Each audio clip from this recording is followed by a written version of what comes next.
Rise up, sunshine. Hope you had a wonderful long weekend. I'm Coy Wire coming to you from beautiful Miami, where last night the Hurricanes faced off against the Indiana Hoosiers in the College Football National Championships. Big congrats to the Hoosiers for a hard-fought win, their first ever national title. Now, ahead of the game, I asked both star quarterbacks, Indiana's Fernando Mendoza and Miami's Carson Beck, their keys for success for anyone out there chasing their dreams. Here's what they had to say.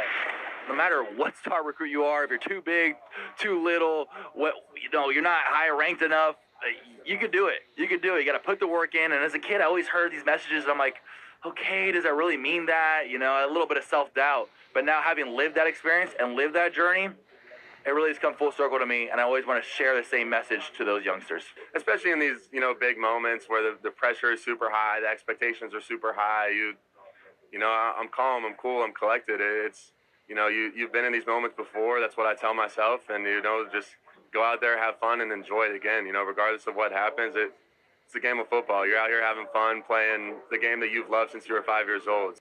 Now, Miami's football roots run deep, but one local high school's incredible connection to last night's championship game was next level. From Heisman-winning Mendoza to Miami head coach Mario Cristobal, 7 players and coaches on both teams share a common alma mater. Miami's Columbus High School. Our Bryn Gindris had the chance to visit the school ahead of kickoff for a look at the school's storied football program.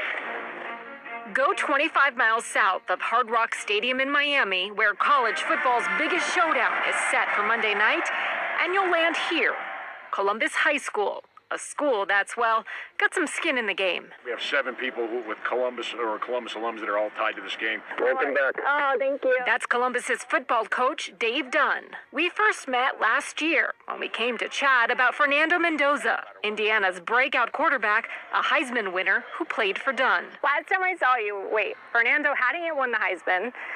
IU hadn't yet won the Big Ten. They certainly weren't playing for a national championship. Yes. What a rise. Yes. What do you think? It's been an unbelievable month. A fairy tale season that will be capped off when Fernando and his brother Alberto, his backup quarterback at IU, return home to take on Miami. They'll face friends. 3 high school teammates play for the Hurricanes. Miami's head coach Mario Cristobal and assistant coach Alex Mirabal round out all Columbus High alumni who will be on the field. And I coached with Coach Mirabal here.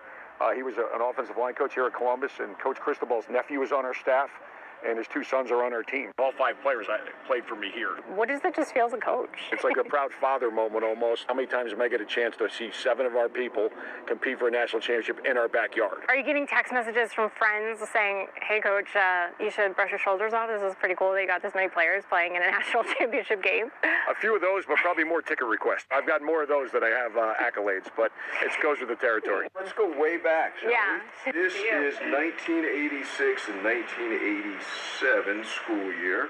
The connections to this school run even deeper. The Mendoza brothers' dad also played football at Columbus alongside Mario Cristobal. Fernando was an offensive lineman, and there's Mario Cristobal leading the team onto the field. It's always special when you get to play with or against guys that you know or knew growing up.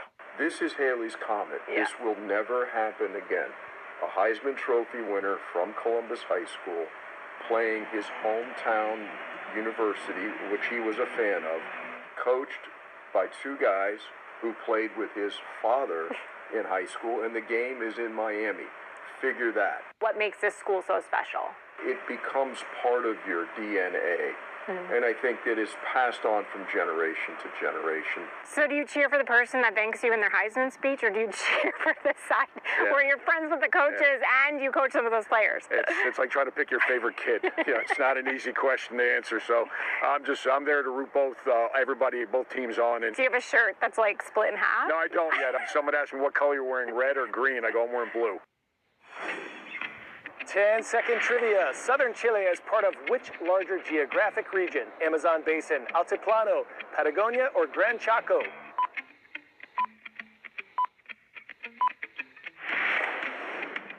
If you said Patagonia, you can move mountains. Chilean Patagonia is most famous for its enormous granite mountain peaks, Torres del Paine, and its glacial fords.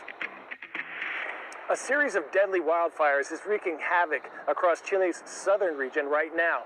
Firefighters are working around the clock to contain at least 24 active fires, which as of this taping have killed at least 18 people and forced more than 20,000 evacuations. Chilean President Gabriel Boric has declared a state of emergency in 2 of the country's regions after the fires consumed more than 21,000 acres in just days. Fire officials say strong winds and high temperatures are helping the fires spread and complicating their ability to control the fires. Both Chile and neighboring Argentina have experienced extreme heat waves to begin the year, with devastating wildfires breaking out in Argentinian Patagonia earlier this month. Now to an extreme feat of endurance in one of the world's most frigid regions. Take a look at these wild images out of Russia's Yakutia region, where distance runners from around the world took on the 7th annual Oymyakon Pole of Cold Marathon. The Oymyakon region is known as one of the coldest inhabited places on the planet, and runners battled bone-chilling temps as low as 41 below zero as they traversed the frozen terrain. But there were no cold feet to be found for these extreme athletes, and a pair of homegrown Yakutian runners took home top prizes in both the full and 50K ultra-marathon distances.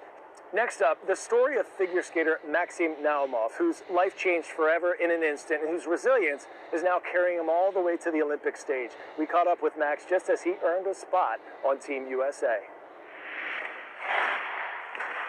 Life, unfortunately, made me grow up really fast. On a fateful night in January of 2025, Maxim Naumov's life changed forever. Breaking news tonight, an urgent search for answers after a mid-air collision killed 67 people in the nation's capital.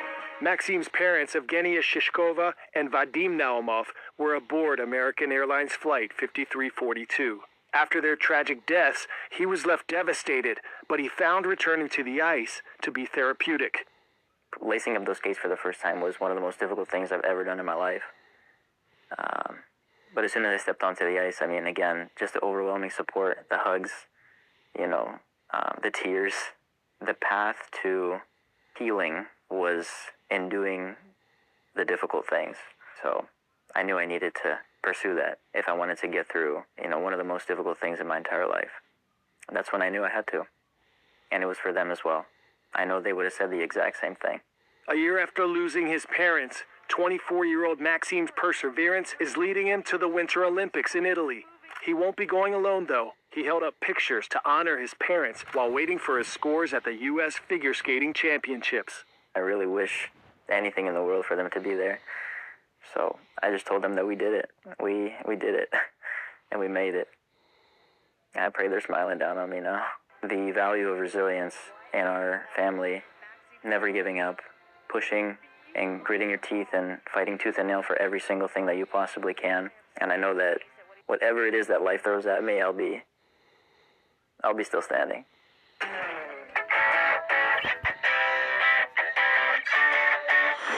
Today's story getting a 10 out of 10. Fuck Barrio Los Aztecas!